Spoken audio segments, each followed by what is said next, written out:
Super Saravana ஸ்டோர்ஸ்ல December 16 இருந்து ஜனவரி 15 வரைக்கும் ஒவ்வொரு பிரான்ச்லயும் ஒரு கஸ்டமருக்கு ₹1,00,000 மதிப்புள்ள தங்க நகை பண்டிகை பரிசு. வணக்கம். இது தமிழ் குரலின் சிறப்பு நேருக்கு அணில் இறக்கி நம்மோடு இணைந்திருக்கிறவர் ஃபர்ஸ்ட் லைன் மீடியா முதன்மை ஆசிரியர் மூத்த பத்திரிகையாளர் ஐயா டாக்டர் உமாபதி அவர்கள். சார் வணக்கம். வணக்கம். பீகாரில் நடக்கும்போதே சொன்னீங்க, தமிழ்நாட்டிலேயே அதை செஞ்சுருக்கிறாங்க. 1 கோடி வாக்காளர்கள் வரைக்கும் நீக்கம் அப்படின்னு பார்க்க வேண்டியிருக்கு.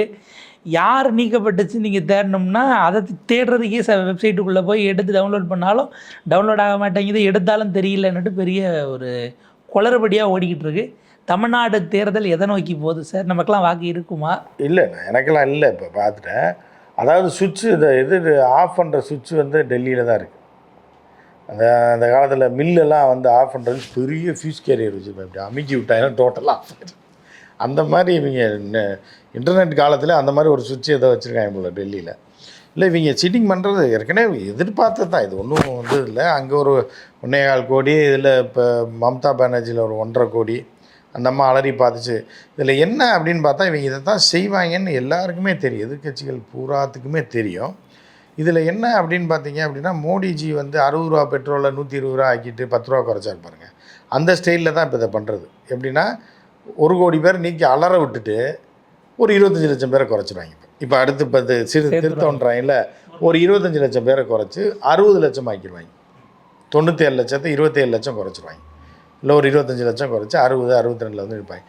60 லட்சம் பேர் நீக்கப்படுவது என்பதே கொடூரமான செயல்.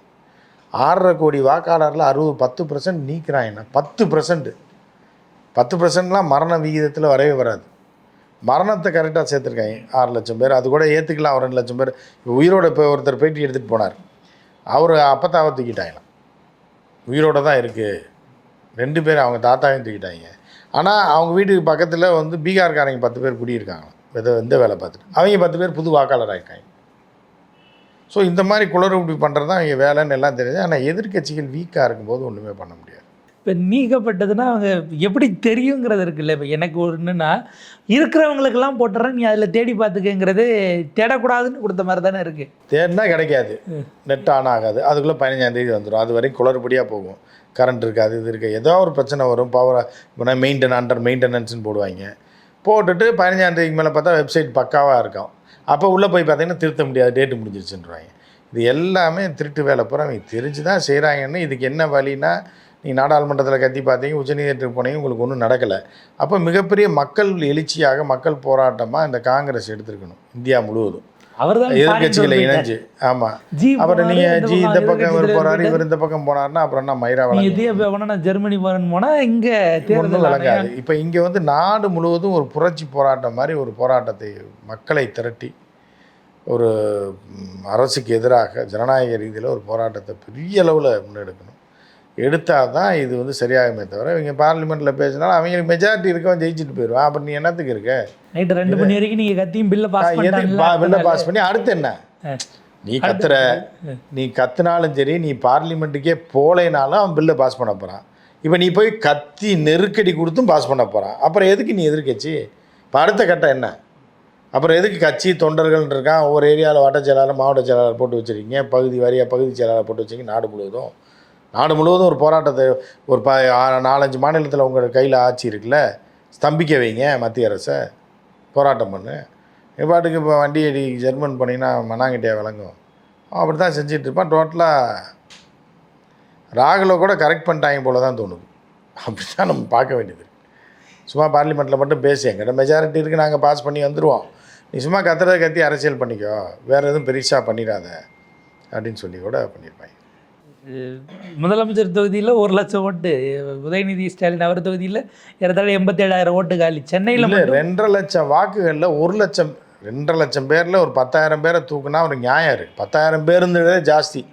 ஏன்னா இந்த 5 வயசில் 10,000 பேராக செத்து போயிட்டான் ஒரு தொகுதியில். 24 வரைக்கும் வேறு ஓட்டு போட்டிருப்பாங்க. இல்லை, ஓட்டு போட்டு இருக்கிறாங்கல்ல, 25. ஆமாம். அப்புறம் எப்படி நீ நீக்கினான் இருக்கு. ஸோ அவங்களே இருக்கிற ஒரு 1 லட்சம் பேர் ஒரு முதலமைச்சர் தொகுதியில் நீக்கிறான்னா இதெல்லாம் எப்படின்னா, அவரே அடிப்போம்டா நீங்களாம் என்னடான்ற கதை தான். அரவிந்த் கெஜ்ரிவாலுக்கு இப்படி தான் கிட்டத்தட்ட 30,000 வரைக்கும் நீக்கி அவர் கடைசியில் தோத்த மார்ஜின் 5,000 இருந்துச்சு. அந்த 30,000 பேர் இருந்திருந்தா ஜெயிச்சிருக்க வாய்ப்பு இருக்குது. முதலமைச்சர் தோல்ல கை வச்சது எலெக்ஷன் முடிஞ்சு தோத்த பிறகு தான் கண்டுபிடிச்சாரு அந்த மனசு. ஆமாம், கண்டுபிடிச்சாரு. இப்போ இவர் தோக்குறதுக்கு முன்னாடியே தெரிஞ்சு போச்சு இவர் என்ன பண்ண போகிறாருன்னு தெரியல. இப்படி அமைதியாக இருந்தால் அரசியல் நடத்த முடியாது. அமைதியாக இருந்தால் டோட்டலாக அரசியல் நடத்த முடியாது. எவ்வளோதான் குட்ட குனியலாம், அதுக்காக எவ்வளோதான் குனிவீங்க? மொத்தமாக குனியை வச்சு இது பண்ணி விட்ருவாங்கல்ல, போட்டு புதைச்சி விட்ருவாங்க. ஆமாம், இதுதான் அவர்களோட திட்டம். அதை இவர்கள் புரிந்து கொண்டு என்ன பண்ணுறாங்கன்னு தெரில. இது வந்து நீதித்துறையில் போய் அங்கே கேஸ் போடுறதுனால மட்டும் இல்லை பார்லிமெண்ட்டில் கத்தம் போடுறதுனால மட்டும் ஒன்றுமே நடக்காதுன்றது நல்லா தெளிவாக தெரியுது. அடுத்து என்ன பண்ண போகிறீங்கன்றது தான் கேள்வி. நீங்கள் ரொம்ப குடிஞ்சிங்கன்னா உன்னை வச்சு பச்சை குதிரை தாண்டி ஆவியும் தாண்டிட்டு போயிடுவாங்க. இதுதான் நடக்குது. இந்த மம்தா பானர்ஜி ஒன்றும் பண்ண முடியல. ஏன்னா சிதறி போய் கிடக்கு எதிர்கட்சிகள். அவங்க சும்மா இருந்த எம்பியெல்லாம் ஒரு நாள் நைட்டு பார்லிமெண்ட்டில் படுத்து தூங்கி எந்திரிச்சு போகலான்ற மாதிரி இருந்தால் இது எதாவது நடக்காதுன்னு தெரியும். அப்புறம் நீங்கள் என்னத்துக்கு பார்லிமெண்ட்டில் கத்தி என்ன பண்ண போகிறீங்க? நீங்கள் பார்லிமெண்ட்டுக்கு போகிறதே வேஸ்ட்டு. அடுத்த 5 வருஷம் கழிச்சு போகலாம். உங்களுக்கு மெஜாரிட்டி இல்லை, நீ போய் கத்துனாலும் அவன் கேட்க போகிறதில்ல, சட்டத்தை பாஸ் பண்ண போகிறான். அப்புறம் என்னத்துக்கு வந்து எல்லா சட்டத்தையும் பாஸ் பண்ணிட்டாங்க. எல்லாத்தையுமே பாஸ் பண்ணிட்டாங்க. அணுசக்தியில் ப்ரைவேட்டை உள்ளே விட்ற வரைக்கும் பாஸ் பண்ணி அதானி கொடுத்து விட்டு போயிட்டாங்க. இப்படியான சூழல் இருக்குது. இதுக்கு நடுவில் இது வந்து ஒரு தூய்மையான தேர்தல் இனிமேல் தான் நடக்க போகுதுன்னு டாக்டர் தமிழிசை பேசியிருக்கிறாங்க. இதை முழுமையாக வரவேற்றிருக்கிறாங்கன்னு பார்த்தா சரி, அவங்களுக்கு கொஞ்சம் வாக்கு தான் இருக்குது, அவங்க இதில் என்னென்னு யோசிப்பாங்கன்னு பார்த்தா எடப்பாடியும் வரவேற்கிறாருங்கிறத எப்படி பார்க்க வேண்டியிருக்கு? இல்லை, தூய்மையான தேர்தல் அப்படின்னா தூய்மையாக எல்லாத்தையும் கூட்டி தள்ளுறதுனால தூய்மைன்னு சொல்லுது. ஆனால் இதோட தோடு கலந்து உள்ளே விழுந்துருக்குன்றது அதுக்கு தெரியாது. அதையும் சேர்த்து தான் வேலைக்காரமாக கூட்டி குப்பையில் போட்டு போயிடுச்சு. தோடை தேடும்போது தான் ஐயோ அப்பான்னு அலறுவாங்க. அந்த மாதிரி தான் பாஜகக்காரன் அலறுவான். இன்றைக்கி தூய்மையாக தெரியும், போக போக உங்கள் டோட்டலாக உங்கள் ஆட்டமே க்ளோஸ் ஆகி போயிடும். அன்றைக்கி தான் தெரியும் ஐயோ அப்பா தூய்மையில் நீங்களையும் சேர்த்து கூட்டி தள்ளிட்டாங்க அப்படின்னு. இல்லை, இந்த மிஸ்டு கால் கொடுத்து கட்சியில் சேர்த்த மாதிரி ஏதோ ஓட்டர் லிஸ்ட்டில் சேர்த்துருக்காங்கன்னு அவங்க நினைக்கிறாங்களா? அப்படி தான் நினைக்குது. அந்த மாதிரி தான் நினைக்குது. வீட்டில் இருந்தவங்களே வீணாக போகுது, அவ்வளோதான். தமிழ் ஒரே ஆளே திரும்ப சேர்த்து டிரைவரையும் வேலைக்காரமாவையும் திருப்ப சேர்த்துக்காக தான் இது. அதே மாதிரி இதுவும் பண்ணிட்டாங்க போல இருக்கு, திமுக அதை பண்ணியிருக்கு போல இருக்குன்னு ஒரு வேலை நினைக்குது. அந்த அம்மாவே அப்படி தான். அந்த அம்மா முடிஞ்சு போச்சு, அந்த மாதிரி கதை முடிஞ்சு போச்சு. அரசியல் ரீதியாக நம்ம பார்க்க வேண்டியது. ஜெயக்குமார் ஒரு விஷயம் சொல்கிறாரு, 20 வருஷமாக செத்தவங்களை நீக்கவே இல்லைன்னு அவர் ஒரு புது விளக்கம் கொடுத்துக்கிட்டு இருக்காரு. ஜெயக்குமார்லாம் அவ்வளோதான், முடிஞ்சு கதை முடிஞ்சு. எடப்பாடி கதையை முடிஞ்சு. நம்ம ஜெயக்குமாருக்கு என்னைக்கு உண்மையை சொன்னார், பிஜேபினால தான் நான் தோத்தேன், அதுதான் உண்மை. ஆனால் இப்போ வேறு வழி இல்லாமல் பாவம் என்ன பண்ணுறது, அதிமுக விட்டு அவர் போக முடியாது. எம்ஜிஆர் கட்சியில் இருந்துட்டார், அப்புறம் ஜெயலலிதா ஃபாலோ பண்ணி இப்படி வந்துட்டார். இனி வந்து போனால் கேவலமாயிரும்ன்ற அந்த தன்மானம் இருக்குது. ஆனால் தமிழர்களை கொண்டு அடகு வச்சு கொண்டு போய் வடக்கன்ட்டு அடகு வச்சு அவங்க கூட டயர் நக்கிறது தேவையான்றதை எங்கள் அண்ணன் ஜெயக்குமார்னு யோசிக்கலை. அவருக்கு திரும்ப நாள் அதே ராயபுரம் தானே கொடுப்பாங்க. இவங்க திருப்பரங்குன்ற மாதிரி ஒரு இஷ்யூ நடந்துச்சுன்னா எப்படி உங்களுக்கு சிறுபான்மையினர் ஓட்டு போடுவாங்கன்னு? ஓட்டு போடவே மாட்டாங்க. மீனவர்கள் சத்தியமாக போட மாட்டாங்க.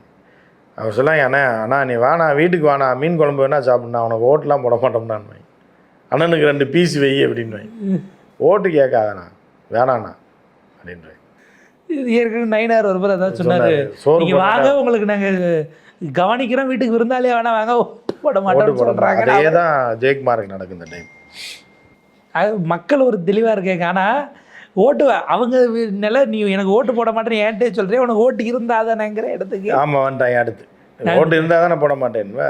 நீ செத்துட்டேன்னு நான் சொன்னேன்னா நீ என்ன பண்ணுவ? எலெக்ஷன் முடிஞ்சு தான் நீ எந்திரிச்சே வர முடியும். அப்படி அதை செக் பண்ணி நீ வர்றதுக்கே அவ்வளோ நாள் ஆயிரும் அப்படின்னு செக் பண்ணுறதுக்குள்ளேயே நீ செத்துருவேன் ஆட்டோமேட்டிக்காக. இருந்தால் செத்துட்டாரு இல்லை அப்படின்றாங்க. செத்ததெல்லாம் வரல இல்லை, இது இல்லாமல் போனதுனால நெஞ்சடிப்பு வந்து போனாலும் ஆக மொத்தம் போயிட்டார்ல. முன்கூட்டியே நாங்கள் கணிச்சு சொல்லிட்டு தேர்தல் ஆணையம்னு நாங்கள் போட்டுருவோம், ரிலீஸ் பண்ணி சாக போகிறாருன்னு முன்னாடியே சொல்லிட்டோம். இந்த 4 லட்சம் பேர் செத்துருவாங்கன்றக்காக நாங்கள் முன்னாடியே நீக்கிட்டோம் அப்படின்ற மாதிரி தான் இருக்குது. இல்லை சார், அந்த ஜோசியர் மாதிரி அப்படி சொல்கிறீங்க. அம்மா உள்ளே போனாங்க வந்துருவாருன்னு சொன்னாங்க. இவங்க ஓட்டு போட்டுருவாங்கன்னு சொல்லுவாங்க, ஆனால் ஓட்டு போடுறதுக்கு முன்னாடி செத்துட்டாருன்றாங்க. இப்போ 1 கோடி பேர் வாக்கு நீக்கியிருக்காங்க. நான் தான் அடுத்த முதலமைச்சர், திமுக தீய சக்தி, நான் தான் தூய சக்தினா இந்த 1 கோடி பேரில் ஜென்யூன் ஆட்களுக்குனர் விஜய் பேசி இல்லை. இப்போ பிஜேபிக்காரங்களுக்கு இன்னொரு விஜய் ஒழிச்சு கட்டணும்னா ரொம்ப ஈஸி. புதிய வாக்காளரில் ஒரு 60% கண்மூடித்தனமாக நீக்கிடணும். அது போக 35 வயசு கீழே இருக்க பிள்ளைங்க இருக்குல்ல, இந்த வாக்கில் ஒரு 60% நீக்கிட்டாலே விஜய் காலி. டோட்டல் தொகுதிக்கு 1500 ஓட்டு தான் அவங்க வர ஓட்டு பூரா இப்போ பழைய காலத்தில் சீமான் அவர்கள் சொன்ன மாதிரி தான், எனக்கு ஓட்டு போகிறவங்களாம் ஸ்கூலில் படிச்சுக்கிட்டு இருக்கான், அவன் வந்து போடுவான்ற மாதிரி. அந்த மாதிரி இப்போ ஸ்கூல் முடிஞ்சு வந்திருப்பாங்க, நீக்கி விட்டால் முடிஞ்சு போச்சு. டோட்டலாக ஒரு 60 பேர் ஒன்றும் இல்லை, இந்த இளம் வாக்காளர்கள் உள்ளே வரான்ல பிள்ளைங்க பசங்க, ஒரு 60% நீக்கி விட்டாங்கன்னா போதும் எலெக்ஷன் கமிஷன். மீதி 40% சிந்தல் சதுரெல்லாம் போடுவாங்க, வெவ்வேறு தொகுதியில் பிரிஞ்சு போய் டோட்டலாக விஜய் விழுது. ஆனால் அப்படி இப்படின்னு இவ்வளோ பேர் கூட்டம் வந்தாங்க, தொகுதிக்கு 1500 ஓட்டு தான் விழுந்திருக்குன்ற கவுன்சிலர் கூட ஜெயிக்க முடியாதுன்ற ரேஞ்சுக்கு பண்ணி விட்ருவாங்க. இப்போ அவர் கருத்து சொல்ல மாட்டார், அவருடைய நண்பா நண்பீஸ் ஓட்டு போயிருக்கு, நண்பா நம்பீஸ் ஓட்டு போடுறேன்னுவாங்க, பூத்துக்கு போக விட்டால் தானே, பூத்தில் பேர் இருந்தால் தானே போய் போட முடியும். இப்போ ஏன் ஓட்டு நிற்கிறீங்கன்னு அவர் கேட்கணும்ல, ஏன்னா எஸ்ஐஆரை ஏன் நீங்கள் எதிர்க்கலன்னு கேட்கும்போது அவங்க ஒரு போராட்டம் நடத்தினாங்க, விஜயே வராமல் ஒரு போராட்டம் நடத்தினாங்க. அதில் சிலர்லாம் சொன்னாங்க விஜய் வராருன்னு சொல்லி கூட்டியாந்தாங்க, கண்ணிலே காட்டலன்னு.